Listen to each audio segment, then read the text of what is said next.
milhão de amigos é o que a Rede Amigo Espírita deseja conquistar em seu canal no YouTube. E você, amigo espírita, pode ajudar. Convide 5 amigos para se inscreverem em nosso canal e ligarem o sino de alerta. Além de atingir a meta de 1 milhão de amigos, todos serão sempre avisados de novos vídeos e transmissões ao vivo no YouTube. Acesse agora raitv.com.br.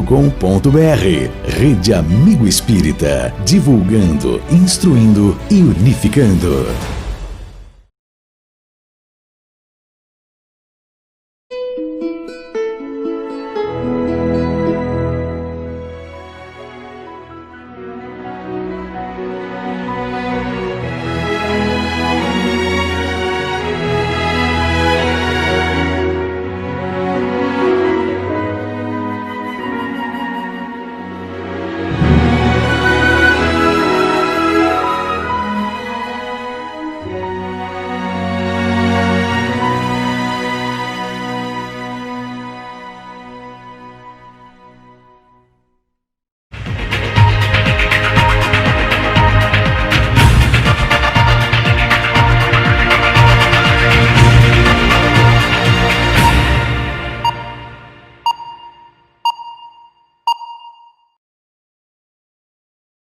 Rede Amigo Espírita, uma ferramenta de união, interação e divulgação do movimento espírita. Acesse www.redeamigoespírita.com.br e confira nosso acervo disponível. Rede Amigo Espírita, divulgando, instruindo e unificando.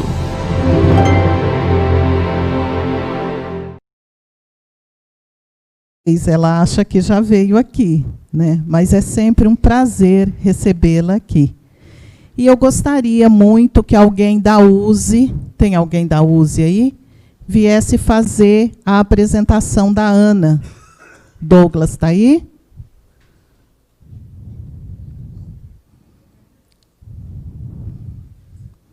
É uma alegria muito grande, Ana. Seja bem-vinda à nossa casa, viu?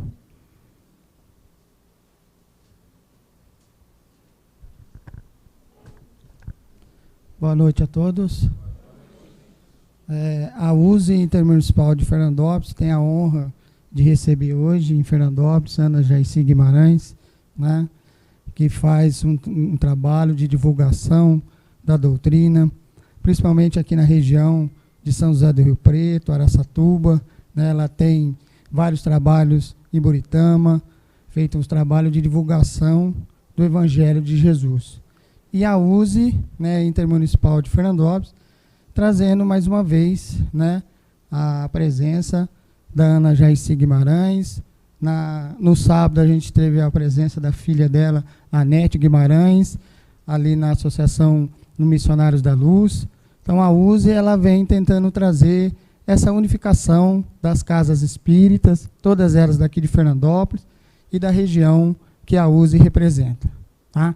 Então é um prazer, é uma honra a gente ter Ana Jaci Guimarães com toda a sua bagagem para estar palestrando para a gente aqui hoje.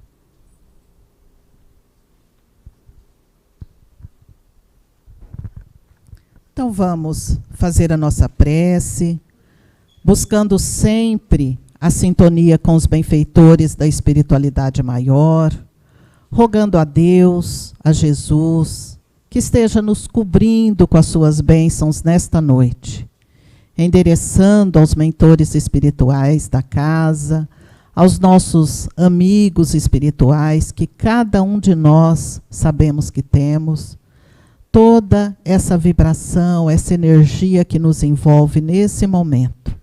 Agradecemos a Deus pela bênção da vida, da família, do trabalho, dos amigos, a bênção da saúde, enfim, Senhor Jesus, que possamos assim a cada dia agradecer a Ti, que a nossa gratidão seja sempre uma prece a nos ligar com o alto. E nessa noite em especial, aqui reunidos com o mesmo objetivo, rogamos que a luz bendita nos envolva a todos e que possamos aprender da lição da noite que a nossa querida irmã se dispôs a nos trazer, tudo aquilo que venha de encontro às nossas interrogações, que essa doutrina de bênçãos nos responde muito e que as bênçãos de Jesus nos envolva a nossa querida companheira e que nós tenhamos assim uma noite de muita luz, de muita paz. Que assim seja.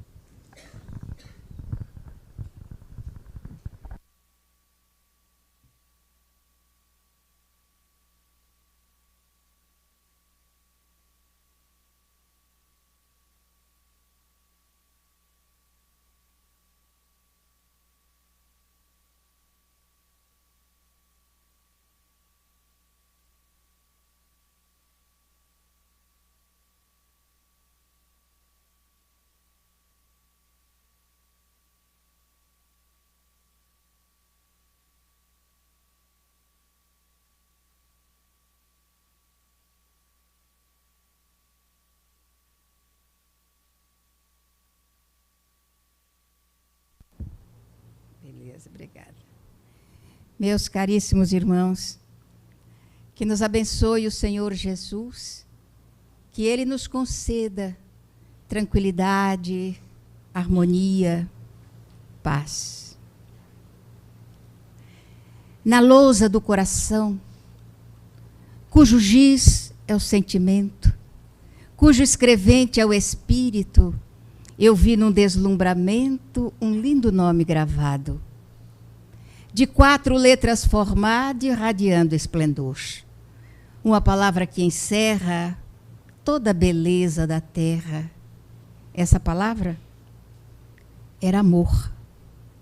A mim mesmo perguntei, estupefato que estava, quem me trouxe aquela lousa? Quem pôs o que ali se achava? Foste tu, uma voz me diz, e tu mesmo tens o giz que essa palavra escreveu. O que aí está escrito, e que te parece um mito, é um simples produto teu. Amor? Eu nem mesmo sei o que essa palavra encerra, pois sempre em vão procurei achar amor pela terra. Amor? Isso é mentira. A minha mente delira numa visão fantasista. Mas a voz, num tom conciso, diz: filho, já tens juízo, já não és materialista. Despertaste para a vida, crês na alma, crês em Deus.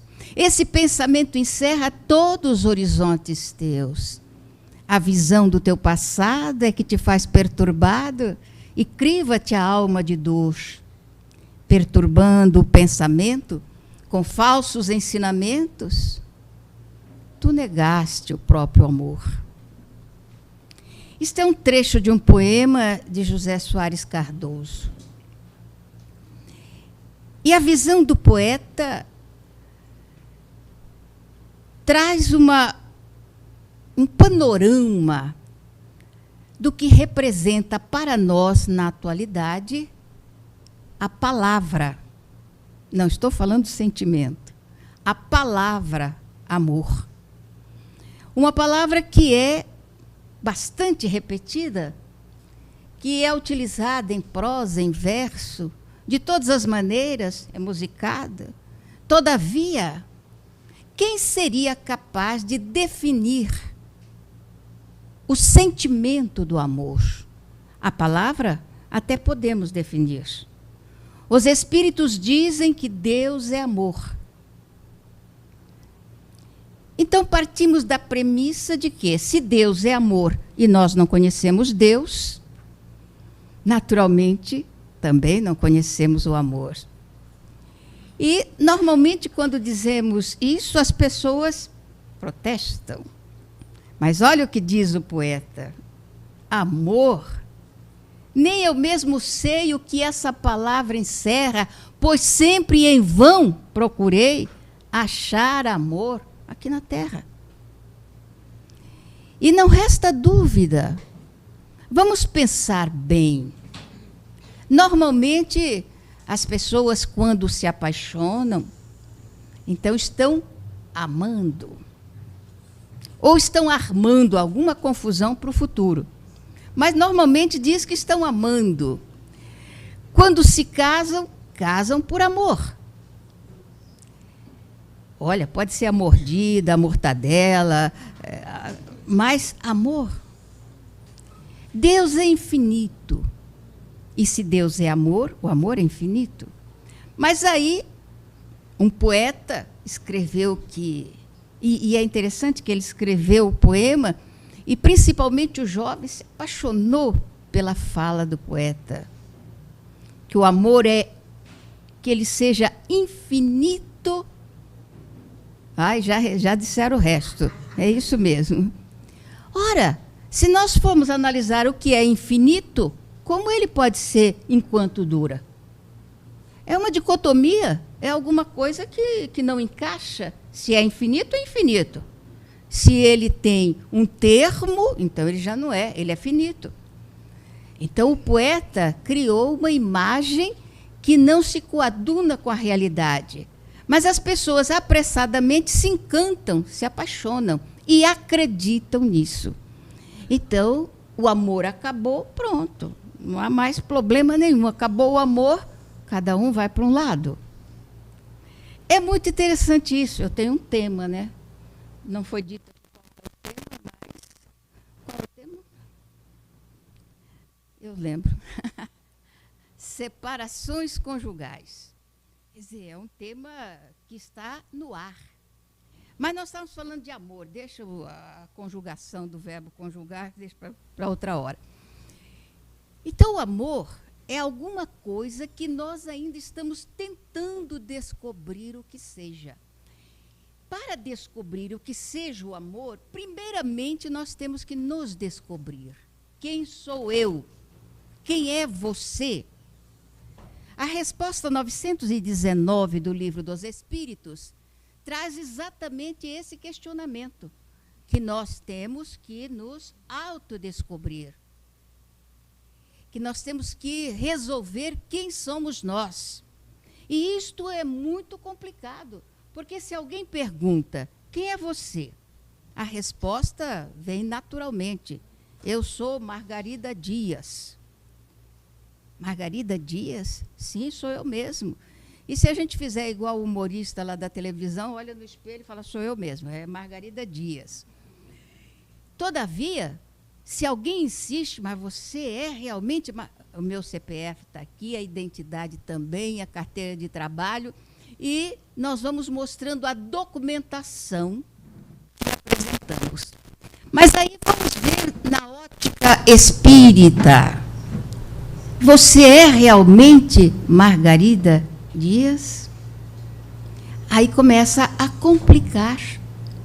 Porque, em verdade, nós somos o somatório de todas as nossas reencarnações.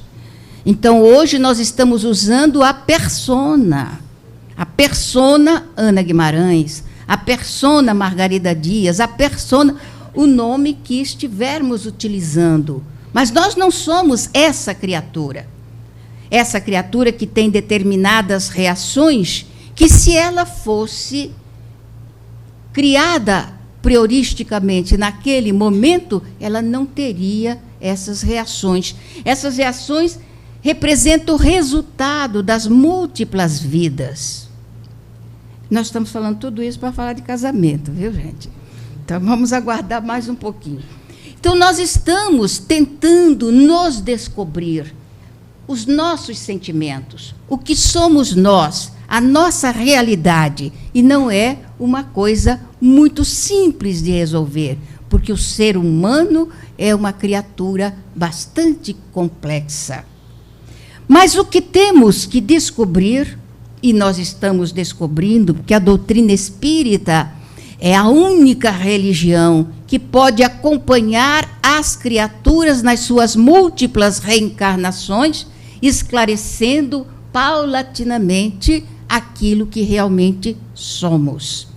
Então, normalmente, o espírita precisa de coisas importantes. Primeiramente, ele precisa estar bastante feito as bases fundamentais da nossa doutrina. Então, essas bases são importantes. Sine qua, nós não seremos espíritas, seremos frequentadores do centro, seremos alguém que se interessa, mas espírita verdadeiramente, não. Se nós não estivermos afeitos às bases da nossa doutrina. Eu ia perguntar, mas não vou mais, não. As bases da nossa doutrina. Primeira base fundamental. Primeira, a existência de Deus. Segundo, imortalidade do espírito. Terceira, reencarnação. Quarto, comunicabilidade dos espíritos. E o último, agora eu perguntei. E o último, evolução, substituindo a pluralidade dos mundos habitados. Então, esses 5 pilares que dão a sustentação da nossa doutrina têm uma importância capital para que a gente descubra, primeiro, quem sou eu e as razões pelas quais estou aqui. E vamos lembrar que o nosso mundo é um mundo de provas e de expiações. Se é de prova e expiação, ninguém está aqui de férias. Todos nós temos alguma coisa a resolver enquanto estamos aqui. Isto é importante para a gente dirimir a problemática da nossa existência, a problemática da existência do homem. Então, nós vamos analisar. Normalmente, quando a gente começa a estudar a doutrina espírita, como o questionamento sobre Deus está no primeiro capítulo e é a primeira pergunta, normalmente o espírita começa a estudar o livro dos Espíritos, tentando esclarecer o que é Deus. Então a gente discute, passa um bocado de tempo estudando o que é Deus. Ora, vamos pensar com a cabeça, ou melhor, vamos pensar com o cérebro. O que é Deus? Olha a resposta que a gente recebeu. A inteligência suprema. A causa primeva de todas as coisas. A causa primária de todas as coisas. Então, vamos descobrir agora quem somos nós. E a pergunta está lá no livro dos Espíritos. O que é o espírito? É o princípio inteligente da criação. O princípio inteligente. Quer dizer que é um pontinho. É um pontinho que vai deslanchar de alguma sorte, esse princípio. E, mais adiante, no item 76, Kardec pergunta: o que são os espíritos? Observem a diferença. Na primeira pergunta, ele diz: o que é singular? Na segunda, ele pergunta: o que são os espíritos? Aí a gente já deixou de ser um princípio, um pontinho. Agora nós somos os seres inteligentes da criação. Então, deixamos de ser um princípio. Agora nós somos uma realidade, os seres inteligentes da criação. Partindo dessa premissa, o que ocorre? Nós temos que começar a utilizar a massa encefálica, a utilizar o cérebro, para buscar as respostas que nós desejamos para a nossa felicidade. Felicidade é o destino de todas as criaturas na Terra. Todos nós estamos destinados a sermos felizes. Todavia, felicidade não é algo que se receba de mão beijada. Também não é algo que a gente receba de outra criatura.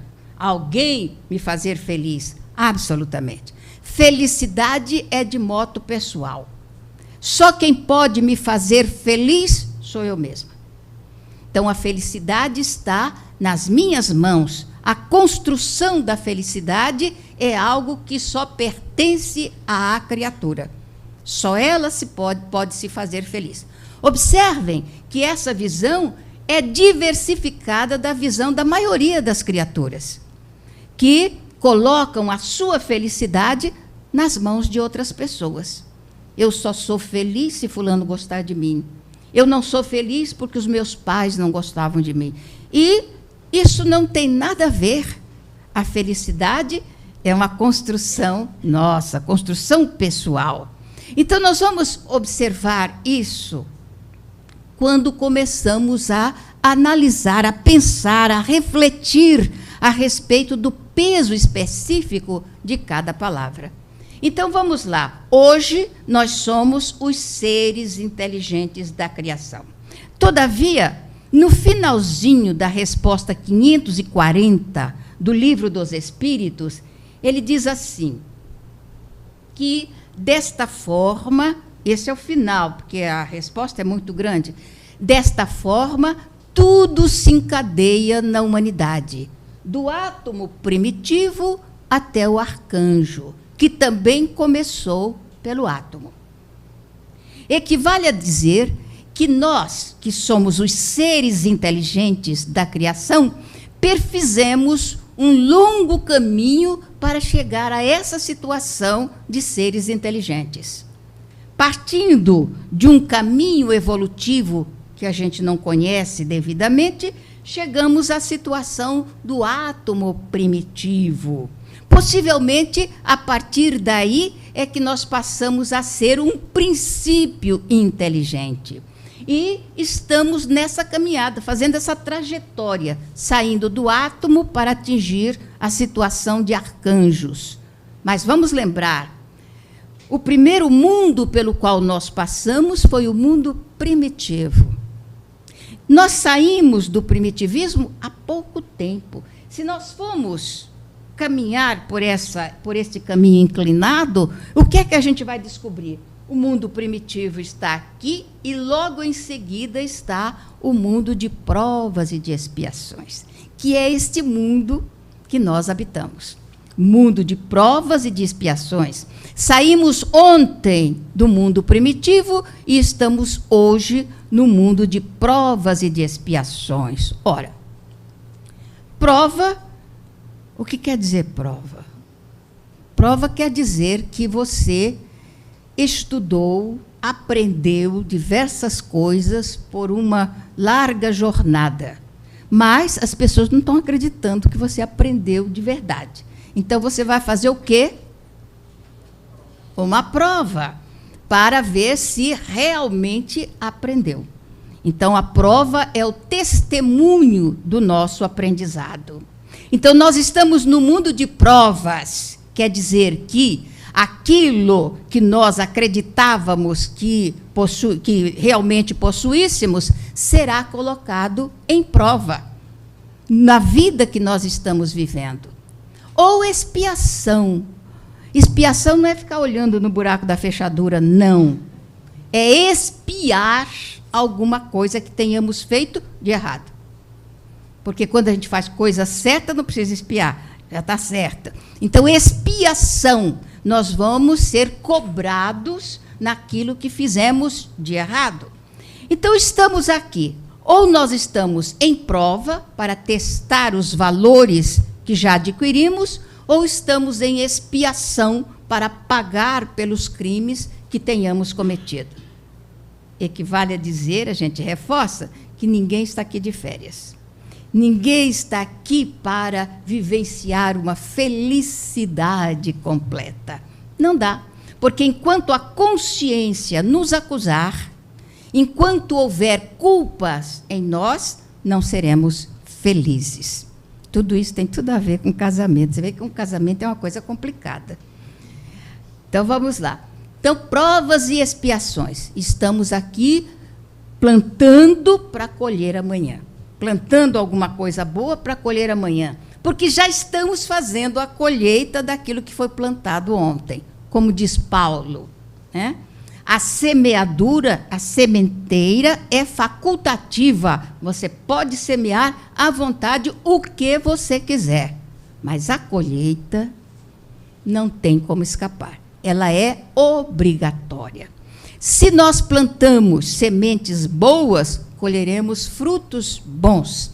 Mas se nós semeamos cardos, teremos que colher a erva amarga que nós plantamos. Tudo isso tem a ver com evolução. Então, vamos observar. Se Deus é a inteligência suprema e nós somos apenas os seres inteligentes da criação, como é que pode a coisa diminuta entender o absoluto? Não tem como. Então, o estudo que a gente faz fica perdido no meio das ilações e das discussões que muitas vezes ocorrem. Na verdade, o princípio do nosso estudo deve partir exatamente do último item, evolução, porque diz respeito a quem? Ao ser humano, diz respeito a mim. Então, eu vou estudar daqui para lá, para que eu possa me conhecer. E, à medida que eu me conheço, eu vou abrindo um panorama extenso, extraordinário, sobre tudo que está na criação. E aí, então, se eu quero me conhecer, eu tenho que ir a um outro pilar da nossa doutrina. Eu vou, então, para o quê? Imortalidade. Todos aqui acreditam em imortalidade? Com certeza? Mesmo? Com certeza? Mesmo? Tem certeza disso? Com certeza? Tudo bem. E na reencarnação, que é outro aspecto importante para a nossa evolução. Todos creem na reencarnação? De verdade? Mesmo? Olha, eu estou dando chance para vocês falarem não. Então, faço a terceira pergunta. Acreditam em divórcio? Sim? Sim? Agora eu não entendi mais nada. Agora vocês me botaram numa camisa de 11 varas, porque eu não entendi. Acreditam na imortalidade? Reencarnação? E divórcio também? Veja bem, olha, eu gastei esse verbo todo para vocês me dizerem que concordam com o divórcio? Gastei o meu verbo todo à toa? Hã?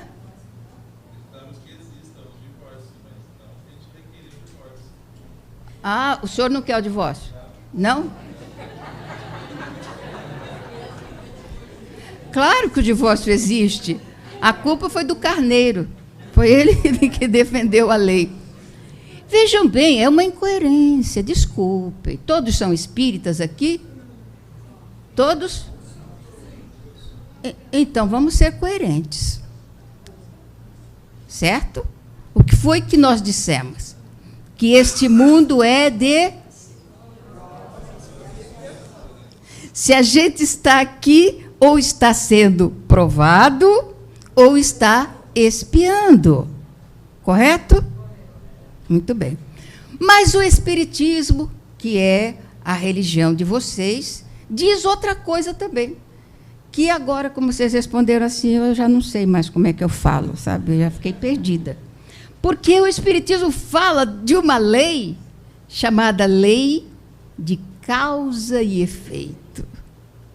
E fala de uma outra lei chamada ação e reação. Tem até um livro de André Luiz, de Ação e Reação. Ora, se nós somos espíritas, acreditamos na reencarnação, na imortalidade da alma e nas leis também, certo? Ação e reação, acreditam também nessa lei? Causa e efeito? Ué, quer dizer que a ação foi praticada ontem.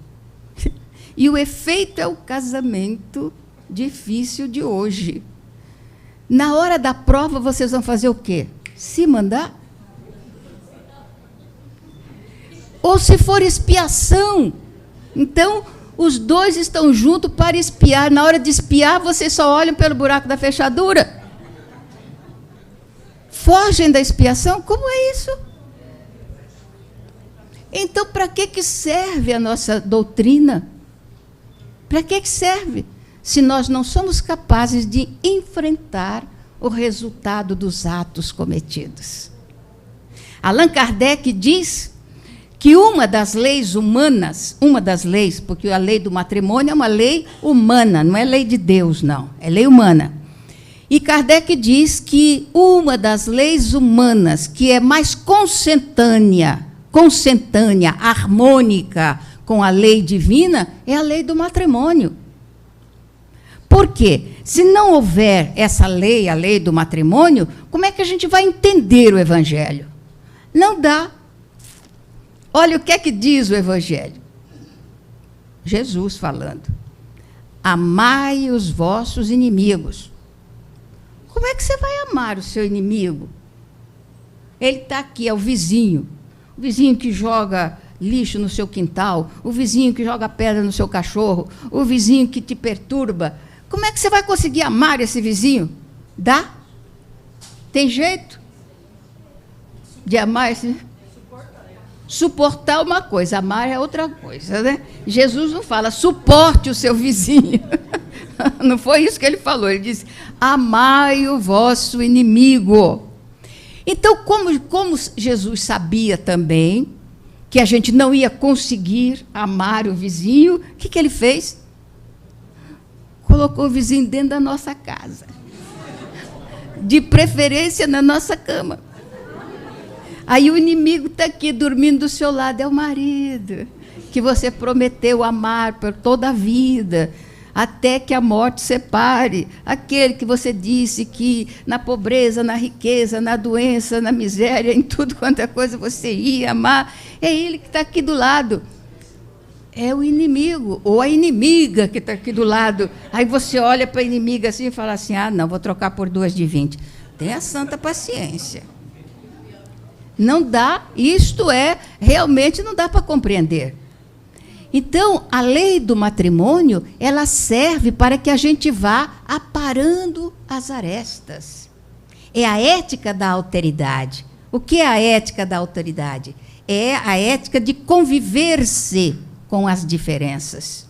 Então, uma pessoa que nasceu numa família, numa outra região, e outro que está daqui, educações diferentes, comportamentos diferentes, se juntam por uma lei chamada lei de afinidade. Essa lei de afinidade tanto pode ser positiva como negativa. Então, se as inclinações são negativas, elas se atraem. Se são positivas, atraem também. Mas como nós estamos no mundo de provas e de expiações, essa atração é mais negativa. Imagina se você conhece aquele moço lindinho, de bigodinho, sem bigode, com cabelo, sem cabelo. Você olha para ele e se apaixona. Estou amando loucamente. Isso é Roberto Carlos que fala. Estou amando loucamente. E... não, é a namoradinha dele mesmo, dela mesmo. Aí ele olha também aquela moça linda, dos olhos negros como as asas da graúna, de longos cabelos pretos como as noites sem luar. Olha que romântico que é o negócio, né?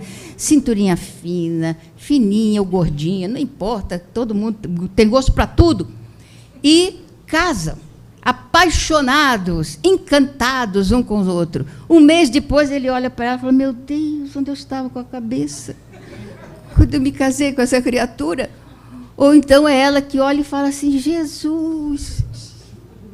A minha avó costumava dizer que a gente tinha que prestar atenção no sino. Aí ela dizia que o sino tocava assim, casa com o seu João, que o seu João é bom. Casa com o seu João, que o seu João é bom. E a minha mãe casou com o seu João. Aí um dia falou para a mãe dela, ô mãe, o sino estava enganando. Que o casamento estava meio complicado. Ela falou, filha, você não ouviu direito. Porque às vezes ele toca, não case com o seu João, que o seu João não é bom, não case com o seu João. É uma questão de ouvir o sino direito. Então, vejam bem, nós nos encontramos. Isso daí é uma camuflagem que a lei faz. Porque se você olha aquela mocinha linda e enxerga o passado, não daria. Por isso, o esquecimento do passado. Ou você olha aquele moço lindinho que está ali, o Roberto Carlos cantando. Hoje não, é que ele já está mesmo. Mas no passado, olhava e cantava. Se vê o passado, aí não daria certo. Então, o que é que a lei faz? Camufla. Pinta um bigodinho bonitinho, etc., etc., e a gente cai de cabeça. E depois vai ver que o negócio é a lei nos chamando para resgatar. Então, se a lei está nos convidando ao resgate, e nós estamos no mundo de provas e de expiações, qual é o objetivo? Livro dos Espíritos. Qual o objetivo da reencarnação? É fazer-nos evoluir. E ninguém pode evoluir odiando o outro, ou com malquerença com o outro. A necessidade, e observem que não é a Ana Guimarães que está dizendo isso, eu estou repetindo Jesus. Quando um dos discípulos pede a ele, Senhor, ensina-nos a orar, o que ele faz? Orareis ao Senhor teu Deus assim, Pai... Pai o quê? O que ele quis dizer com isso? Se só existe um Pai, e se Ele é nosso, equivale a dizer que o Senhor é meu irmão, certo? Que nós somos irmãos. Então, eu tenho que amar a minha família. Eu não posso ter animosidades com ninguém. Então, a única forma de nós despertarmos para querer bem ao inimigo, a única forma é através do matrimônio. Porque a gente não enxerga, não vê o que é que está atrás da persona. Nós somos enxergar na convivência. Aí, então, alguém vai dizer, mas a convivência fica difícil? Para que não ocorra coisa pior. Eu adoro quando as pessoas dizem isso. Para que não ocorra coisa pior, é melhor o quê? Ah, vocês sabem disso, né? Mas vocês disseram que são espíritas. Eu não estou enganada, não. Eu estou velhinha, mas não estou surda, não. Eu entendi bem dizer que são espíritas. E se são espíritas, o que é que pode acontecer de pior? A senhora vai matar o seu marido? Ou o senhor vai matar a sua companheira? Não? Vai espancar a sua esposa? Espírita? Então, o que é que pode acontecer de pior? Pode acontecer de melhor. Joana de Ângeles diz que ninguém resiste a um coração afável. Quando você descobriu que o amor era apenas uma camuflagem, pronto, já aconteceu, já casou. Então, vai olhar o companheiro, vai olhar a companheira e vai descobrir os aspectos positivos que existem naquela criatura. Porque ninguém é ruim totalmente. Todos nós temos alguma coisa de bom. Eu fui falar na penitenciária, lá no Rio de Janeiro, penitenciária de alta periculosidade. Os mais jovens não vão se lembrar, mas os mais antiguinhos, assim, feito eu, vai se lembrar dos 10 homens de ouro. Alguém se lembra? Os 10 homens de ouro? Ninguém se lembra? Ah, graças a Deus, pensei que eu era a única centenária aqui. Que coisa boa. Os 10 homens de ouro. Eram 10 homens policiais que eram chamados de ouro por N razões e nenhuma delas boas. Razões bem complicadas. No final, eles foram presos, os 10 homens de ouro. Então, eles tinham sobre eles muitos crimes. O que eu conheci na prisão tinha sido condenado, apesar da lei brasileira não aceitar mais de 30 anos, ele foi condenado a 102 anos de prisão. Então, ele estava lá. E, quando eu cheguei, a primeira coisa que eu vi no pátio, assim, é aquele homem muito bonito, ele era muito alto, muito bonito, que estava sentado num canto sozinho. E ele estava olhando para frente. E dizem que os olhos são os espelhos da alma. E aquele homem retratava nos olhos o espelho da alma. Eram olhos duros, apesar do rosto muito bonito, era um rosto duro, um olhar muito frio. E eu era muito jovem ainda, entrei junto com a senhora que me levou, e eu fiquei olhando aquele homem, ele me deu uma sensação desagradável, apesar da beleza dele, eu reagi desagradavelmente. E ele, sério, olhando para o portão de entrada. E eu, esperando ali a abertura do portão para que a gente entrasse, eu fiquei parada, assim, encostada no muro, no pátio, e eu não conseguia tirar os olhos daquele homem. Eu ficava olhando para ele, porque eu achava aqueles olhos tão maus. E, de repente, começou a ocorrer uma modificação na expressão daquele rosto. De repente, os olhos foram se modificando, foram se tornando brilhantes, e houve um sorriso nos seus lábios que estavam fechados, duros. Ele sorriu e o rosto resplandeceu. Ele ficou diferente, ficou atrativo, muito bonito que ele era, ficou realmente resplandecente. E eu acompanhei o olhar dele. Naquele momento estava entrando uma jovem com um neném no colo. E a jovem foi ao encontro dele. Ele se levantou e ele veio sorrindo, e os olhos estavam cheios de ternura. Ele abraçou a moça e depois pegou o neném no colo e começou a balançar. E eu, que já havia ouvido da senhora que estava comigo, que ele era um dos 10 homens de ouro, eu fiquei impressionada. Quer dizer, alguém que tinha tantas mortes nas costas era capaz de amar uma criança. A moça era esposa e a criança, filho. Então, todas as criaturas têm o seu momento de ternura, tem uma coisa boa. Então, o matrimônio serve para que a gente descubra as coisas boas que existem no outro companheiro.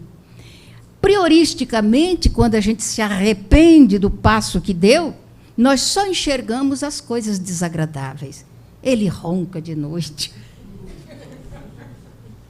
Ele deixa as coisas esparramadas pela casa, ele faz isso, ele faz aquilo. Porque a gente não vê as coisas que a gente faz também. E a gente nem vê que a gente ronca também. Tem tanta mulher que ronca, pode roncar também. A gente não enxerga os aspectos negativos nossos, mas apontamos o do parceiro ou da parceira. E, na realidade, o objetivo da reencarnação, aglutinando os desafetos do ontem, é fazê-los orar a prece dominical, não recitando aquilo que memorizou, mas sentindo na alma a representação real daquilo que Jesus ensinou. Então ele diz: amai os vossos inimigos. Depois ele diz: Pai nosso que está nos céus. Desenvolver na nossa alma esse sentido de fraternidade. Se todos somos irmãos, somos uma família só. Então não pode haver animosidade entre nós. Observa como Kardec fala com equidade quando ele diz que a lei do matrimônio é uma das leis mais harmônicas com a lei divina, que é exatamente essa lei para nos aproximar. Então, a gente acorda de noite, o marido está lá roncando, você olha para ele e pensa: meu Deus, que bom que ele está roncando perto de mim. Podia estar roncando perto de outra, mas ele está aqui perto de mim. É uma coisa boa, não é? Porque se ele estivesse roncando perto de outra pessoa, aí veria um tipo de obsessão que é o que destrói muito casamento. Qual que é essa obsessão terrível? Ciúme. Alguém aqui tem ciumento e já sabe o que é. O ciúme que as pessoas muito românticas dizem que é o tempero do amor. Só se for pimenta malagueta nos olhos dos outros. Porque ciúme é obsessão. Uma obsessão que a gente precisa erradicar. Por quê? O ciúme é o resultado da nossa insegurança. E se nós somos inseguros, nós somos infelizes. Porque se o mundo é tão grande, tão cheio de coisas, nós podemos perfeitamente substituir as coisas ruins pelas coisas positivas e boas. E se nós estamos aqui para descobrir a felicidade, nós vamos descobrir também que se nós queremos bem a alguém, e dizem que a pessoa que tem ciúme é porque ama. Claro que não, não é. Mas as pessoas dizem, e se você ama alguém, um dos aspectos positivos do amor que a gente ainda não sente, mas vai sentir um dia, é desejar a felicidade do ser amado. Mesmo que essa felicidade seja com outra pessoa, que não seja conosco. Então, esse é um dos aspectos do amor que um dia a gente vai sentir. Então, se a criatura que a gente quer bem e que gostaria que ficasse conosco, de repente se encanta com outra pessoa e vai embora, o nosso papel é reprogramar a nossa vida, porque nós temos capacidade infinita que a gente precisa descobrir. Todos somos filhos de Deus. E como filhos de Deus, o que nós possuímos de valores, a gente desconhece ainda. Então, vamos procurar os nossos valores e continuar a vivendo. E desejando que o companheiro seja feliz no outro lugar. Então, nós vivemos ainda de utopia. A gente vive de imagens que não são reais, que não são verdadeiras. Eu tenho 60 anos de espiritismo. Comecei a pregar, e se eu contar agora, vão descobrir quantos anos eu tenho. E é uma coisa que eu guardo, é um segredo de Estado, que eu não conto para ninguém. Mas eu comecei a pregar muito jovem, muito jovem. E já tenho 60 anos. Então, eu ouço as pessoas falarem, e uma das coisas que eu acho muito engraçada é as pessoas chegarem e falarem assim, o casamento não deu certo, a gente se separou e hoje nós somos muito amigos. Oh, tenha santa paciência. A amizade é alguma coisa divina. Então, a divindade não está aí a 3x2, que a gente discute com um, amanhã já é amigo. A amizade é uma coisa muito séria. É um sentimento que está um pouquinho abaixo do amor. É o sentimento da amizade. O amigo compreende, o amigo não fere, o amigo não maltrata, o amigo não faz chorar. O amigo é aquela criatura na qual nós nos apoiamos para a continuidade das nossas lutas. Por isso eles são tão poucos. Às vezes nós passamos por uma existência inteira sem ter um amigo. Nós temos camaradas, temos conhecidos, temos uma porção de colegas, mas amigos são poucos. E é uma das coisas que a gente deve se perguntar. Eu tenho amigos? E aí a gente vai procurar quem são os nossos amigos. Nós temos conhecidos. E outra pergunta importante, eu sou amiga de alguém? É uma pergunta importante. Porque se eu tenho amizade, essa amizade vai fazer com que eu releve muitas coisas que eu poderia apontar como sendo negativas, mas se a gente é amigo, a gente compreende o amigo. Então, impossível, se você não conseguiu conviver com uma criatura como marido e mulher, com amizade, não é verdade.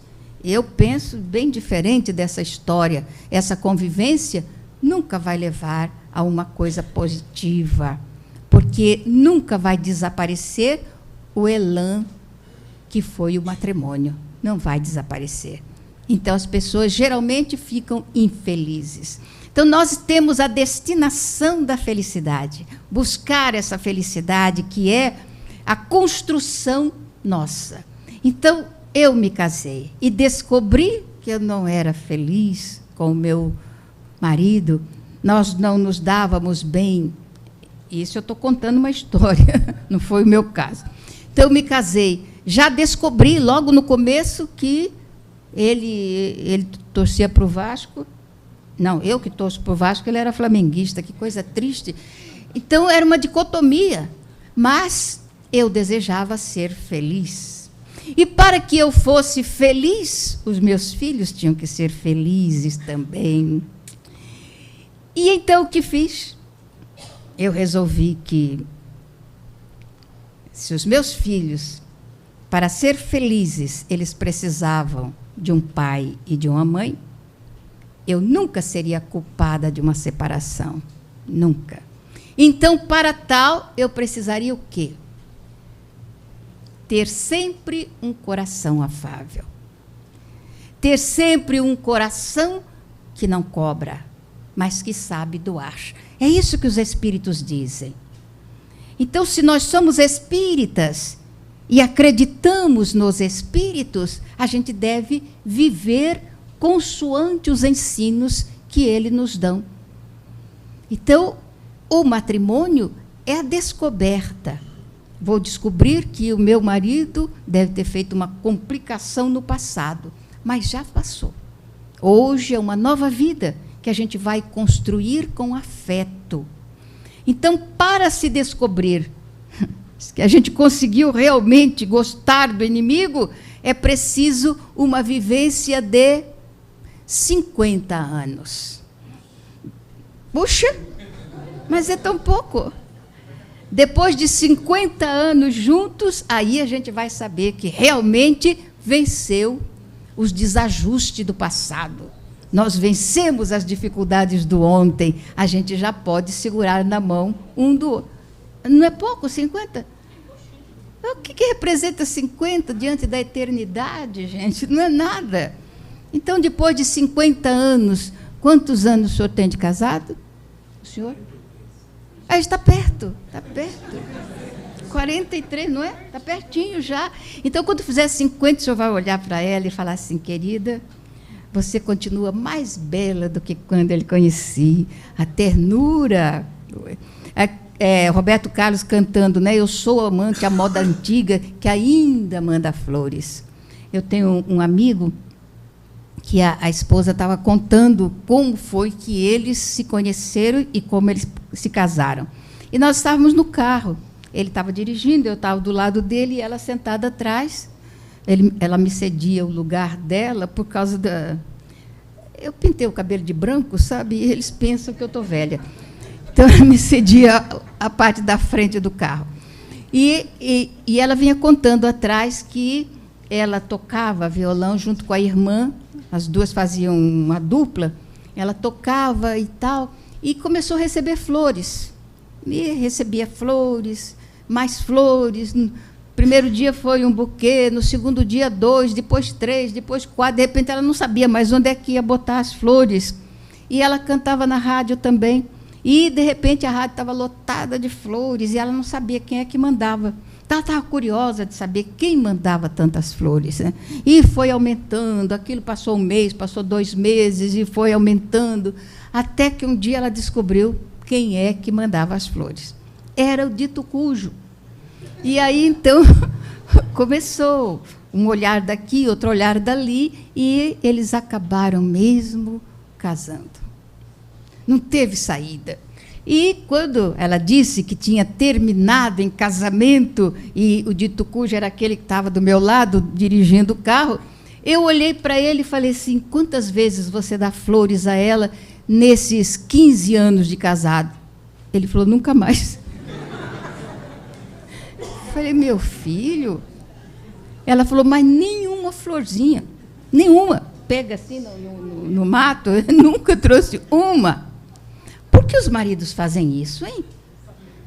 Eu tinha curiosidade de saber. Manda flores, manda cartãozinho, eu te amo. Depois, nunca mais. Que história é essa? O casamento é alguma coisa que a gente cultiva. É como uma plantinha. Você coloca no vaso, coloca adubo, a terra e vai regando todos os dias. O matrimônio é assim também. É uma plantinha que você coloca no vaso e todos os dias você rega. Rega como? Bom dia, meu bem. Olá, meu amor, você dormiu bem? Por que não? Aí alguém, um dia eu falei assim, você dá bom dia para o seu marido? Para que ele dorme do meu lado? dorme do lado, mas não sai junto, não. Quando sai do corpo, ela vai para lá e ele vai para lá. Então, quando volta para o corpo, tem que dizer bom dia, por onde você andou, onde é que você foi. Faz parte da gente buscar uma situação harmônica dentro do matrimônio. Então, eu disse àquele marido, falei, olha, com você eu não me casava nunca, porque você enganou a coitada da moça com aquele monte de flores, e ela gosta de flores, você nunca mais deu nenhuma. Ele falou, vou dar. Mas eu cobro sempre. Então, já mandou as flores? Ah, não, ainda não. Nesse Natal, ele deu a ela um pinheirinho. Aí ele falou, pronto, já deu um pinheirinho. Falei, pinheirinho não é flor. E pinheirinho é para a árvore do Natal da casa dos dois. As flores são para ela. Mas, um dia a gente acaba consertando esses maridos todos. Porque é uma complicação realmente. Mas, importante a gente saber. O divórcio é importante, vocês acham? Pensa no depois. Então, você divorcia dela, casa com outra. Aí não dá certo. Aí você divorcia daquela também, casa com outra. Aí não dá certo. E vai quinta, sexta, sábado, domingo, vai trocando. Depois você volta e tem que casar com todas elas de novo para acertar a vida. Porque a gente não pode deixar nenhum compromisso negativo para trás. E isso não é a Ana Guimarães que fala, está no Evangelho. Olha Jesus dizendo, daqui não saireis até que hajais pago o último ceitil. Então, não adianta nós postergarmos os compromissos negativos, deixar para depois. Não adianta. Melhor é a gente acertar agora, enquanto a gente está a caminho. Então, aprendendo a querer bem o próximo. E a gente sabe que é possível. Ontem desencarnou uma senhora, nossa amiga muito querida. Sofreu bastante. 5 anos. 5 anos na cama, sendo tratada pelas enfermeiras, por cuidadoras, etc. Mas eu acredito que a hora que ela despertar, se não despertou ainda, ela vai olhar para trás e se sentir muito feliz, com todos esses anos de sofrimento que passou, porque o marido era aquele marido que a gente pediu a Deus, e Deus falou, não, senhora, você não merece. Esteve ao lado desta criatura, companheiro, tomando conta, e ela gostava muito de Roberto Carlos, e eles sempre iam assistir Roberto Carlos. Mas ela já estava na cama, num estado assim, vegetativo, né? E Roberto Carlos foi cantar na cidade, e ele, então, chamou uma cabeleireira para pentear os cabelos dela. Chamou um manicure para fazer as unhas e das mãos e dos pés. Pediu para alguém comprar um vestido novo, e ele paramentou toda a companheira e, numa cadeira de rodas, levou-a para assistir Roberto Carlos. Claro que ela não assistiu, mas ele levou. E alguém contou para o Roberto Carlos a odisseia daquele senhor, que é nosso amigo também. Então, o Roberto Carlos, quando começou a cantar, ele cantava assim, como que é? Aquele que manda flores, que escreve bilhete, que faz isso, esse cara sou eu. A música é assim, né? Só que ele não dizia, esse cara sou eu. O meu amigo estava sentado bem na frente com a esposa, ele falava, esse cara é você, e apontava para ele. Esse cara é você, e todo mundo olhava para ele, porque realmente era ele, porque foi de uma dedicação. E hoje ainda, mais ou menos 5 horas, ele me mandou um recadinho perguntando se eu iria ao funeral dela. Eu não podia ir porque eu tinha um compromisso para cá. Então, eu disse a ele que não, pedi desculpas e que eu iria amanhã. E 5 horas da manhã ele estava acordado, não conseguia dormir. Então, o matrimônio pode ser uma coisa boa. se nós fizermos do matrimônio uma coisa boa. Geralmente o egoísmo é que nos impede de construir esse mundo harmônico, esse mundo bom. Porque geralmente a gente conta casos assim, geralmente é a esposa que é dedicada. Então, quando a gente vê o marido fazendo uma dedicação como essa, uma mulher que ficou na cama 5 anos, não tinha uma escária, não tinha nada, você passava a mão no braço, aquela pele bem tratada, e era ele quem tratava. Era ele quem fazia o aspecto carinhoso da vida da companheira, era feito por ele. Então, nós podemos? Claro que podemos. Basta que tenhamos um pouco de boa vontade. Separação nunca foi caminho para a felicidade, nunca. E você olhar para o outro e acreditar que outra criatura vai fazer você feliz? Absolutamente. O melhor sapato no pé da gente é o sapato velho, que está ajeitadinho no pé. Você bota o sapato novo, dá calo, ele mia. É uma complicação danada. Depois você descobre que você não gostou do sapato novo. Então é melhor ficar com o velhinho mesmo, que está todo acertadinho para nós. Conquistar as pessoas, ser gentil, ter respeito, ser carinhoso, não custa muito. A gente consegue ser carinhoso com o cachorro, com o gato, por que não com o marido ou com a esposa? Por que não? Construindo esse mundo de felicidade. Eu, nesses 60 anos, nunca encontrei um filho de pais separados que fossem felizes. Todos eles tinham essa carência, porque é da lei divina. Para que nasça uma criança, é preciso um polo e o outro polo. Os 2 polos opostos. Fora disso, não dá, não nasce.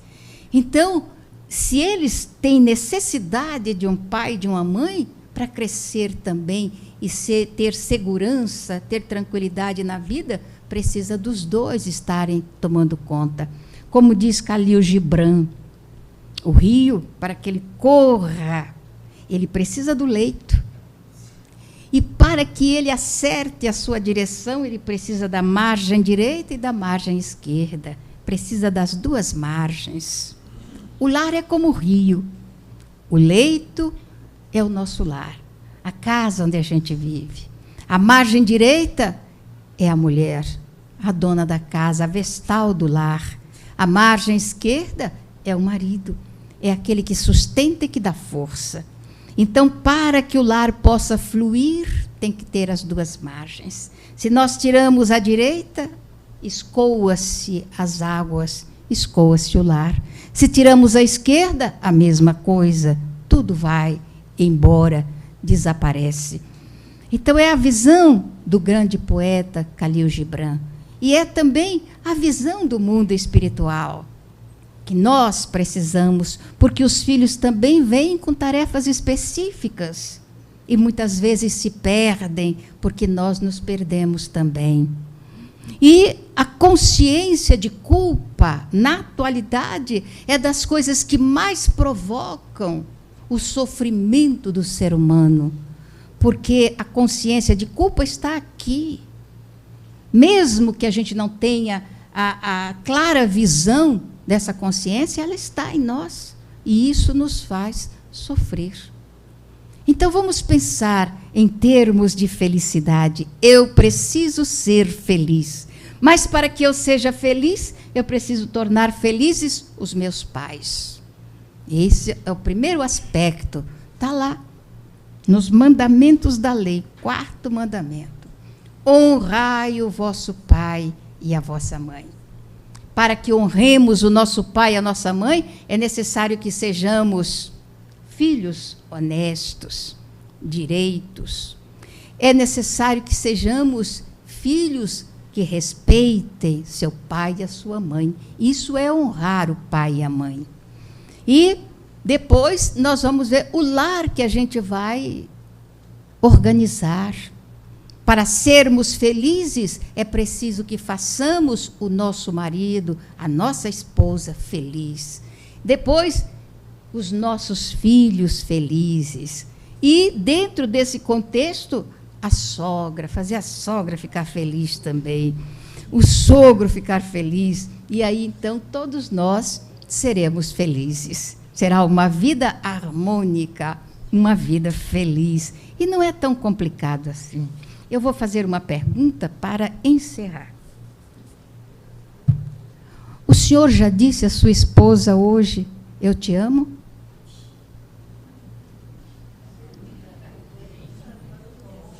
Jesus, mas não tem um senhor aqui que levante a mão?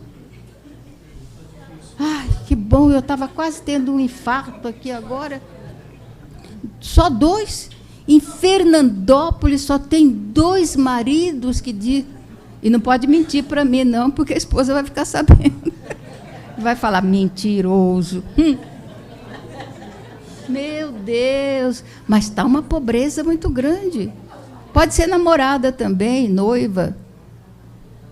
Puxa vida, só 2. Olha, melhor você mudar daqui, viu, Tereza? Porque é uma pobreza de marido gentil. Que coisa. Bem, se o senhor não disse, pode dizer agora, ela está do lado? A sua está, não está? Então, diga que eu quero ouvir. Diga a ela para mim ouvir. Ah, todos ouviram? Então, palmas para ele, que ele merece. Só com palmas para os maridos dizer eu te amo para as suas esposas. Pelo amor de Deus. Olha, é pobreza o egoísmo, qualquer coisa assim, mas eu nunca vou casar aqui em Fernandópolis, nas outras encarnações, de jeito nenhum. Mas se a sua esposa não estiver aqui, estiver em casa, o senhor veio sozinho, quando o senhor chegar em casa, abra a porta, ela está lá assistindo a novela, o senhor diz para ela assim, querida, eu te amo. Ela vai olhar e fala, já fez alguma coisa errada. Para chegar assim, dizendo, eu te amo, o que foi que você fez de errado? Aí o senhor disse, com toda tranquilidade, a única coisa que eu fiz de errado na minha vida foi não dizer todos os dias o quanto eu te amo. Nossa, aí o senhor vai ficar marido, super marido. Muito bem, e a senhora? Já disse ao marido hoje, eu te amo? Meu Deus! Nem você ter.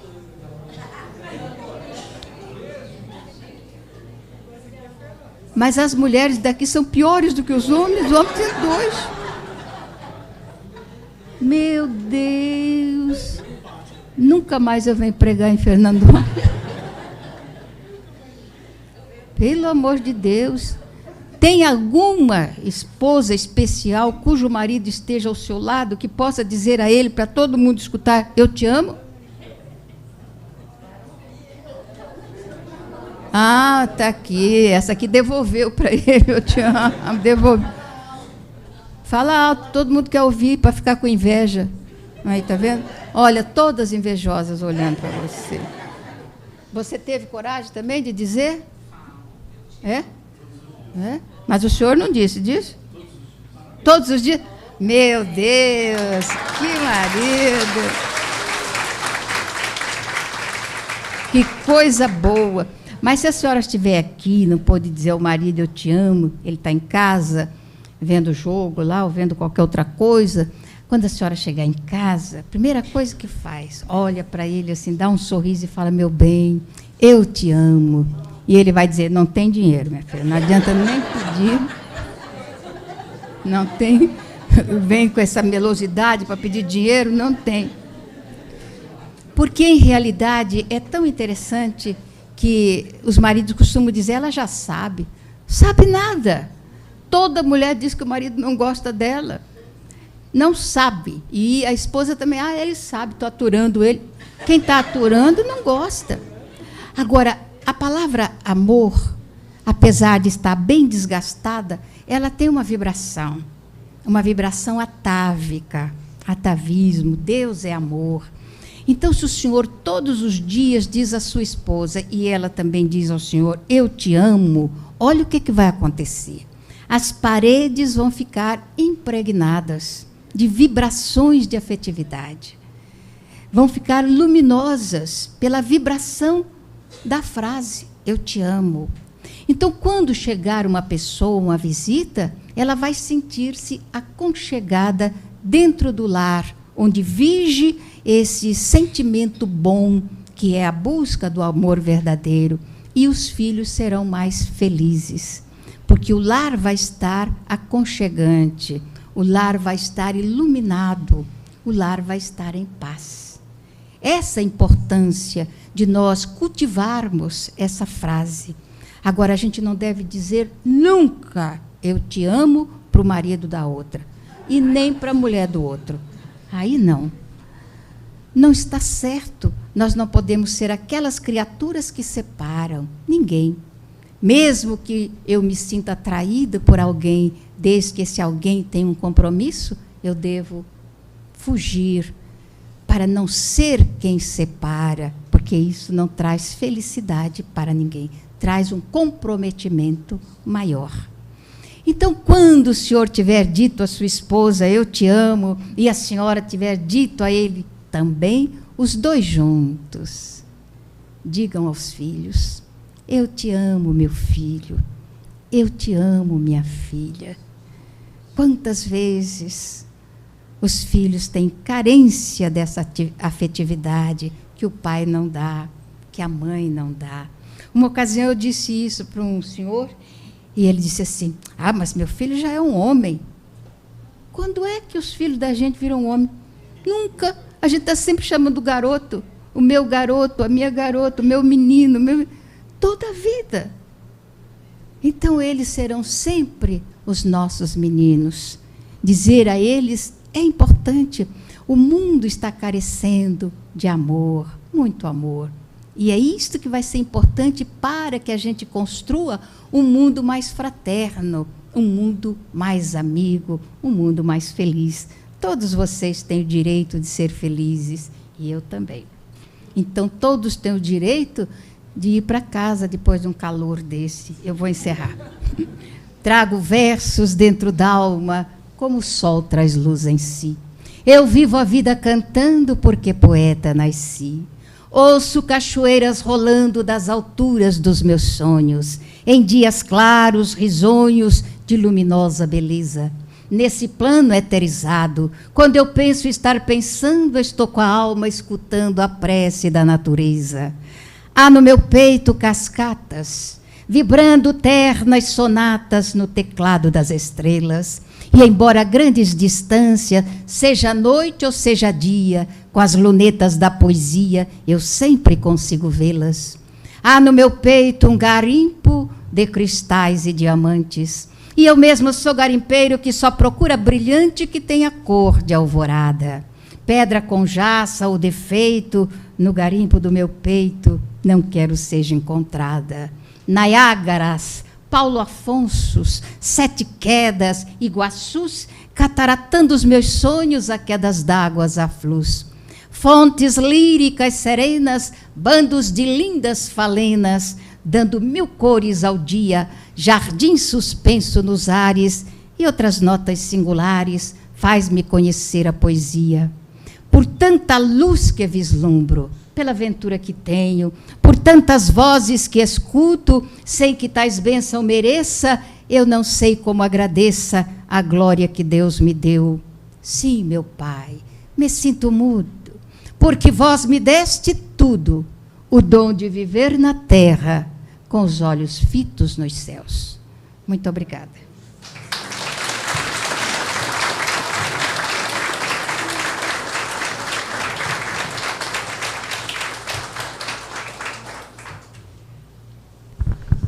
Nós agradecemos de todo o nosso coração essa maravilhosa palestra que a Ana Guimarães trouxe para os nossos corações fernandopolenses.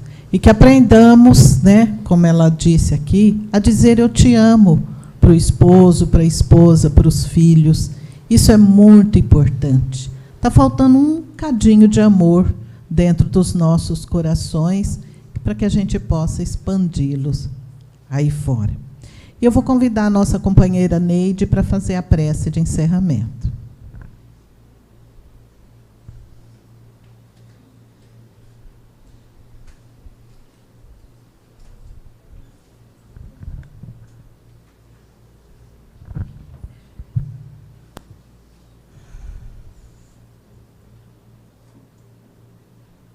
Querido Mestre Jesus, como estamos felizes neste momento, após ouvirmos esta palestra maravilhosa, que tanto veio falar aos nossos corações.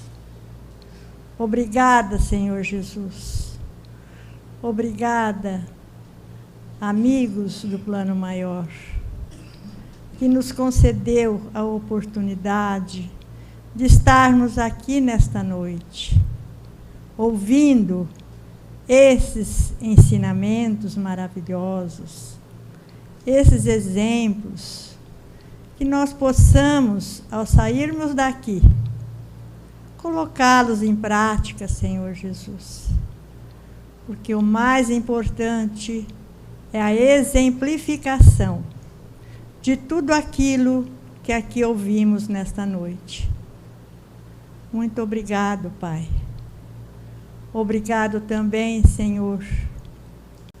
E pedimos por todos aqueles nossos irmãos que não estão aqui presentes hoje, alguns por motivos particulares, mas que eles, nesse momento, também recebam em seus lares essas vibrações de paz, de serenidade, que estamos sentindo aqui neste momento.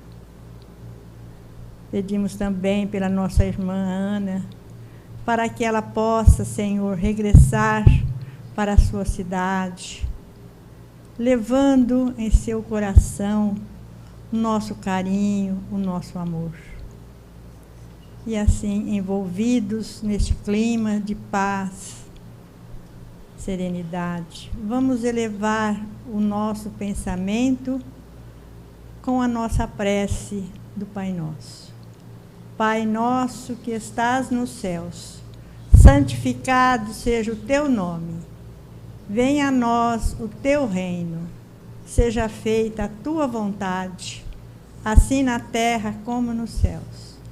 Pão nosso de cada dia, dai-nos hoje, Pai. Perdoa as nossas ofensas, assim como nós perdoamos a quem nos tem ofendido. E não nos deixe, Mestre, cairmos em tentações, mas livra-nos de todo mal. Que assim seja. Obrigada, Senhor Jesus. Graças a Deus.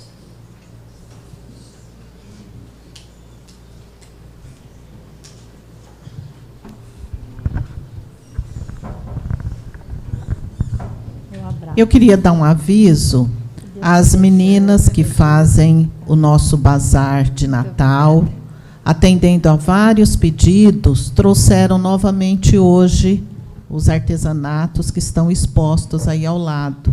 Então, se alguém se interessar, fique à vontade, tá? Os que estão em tratamento, a Neide vai passar fazendo as anotações nas fichinhas. E nós agradecemos de todo o nosso coração a presença de todos vocês. Leva o nosso abraço fraterno, cada um.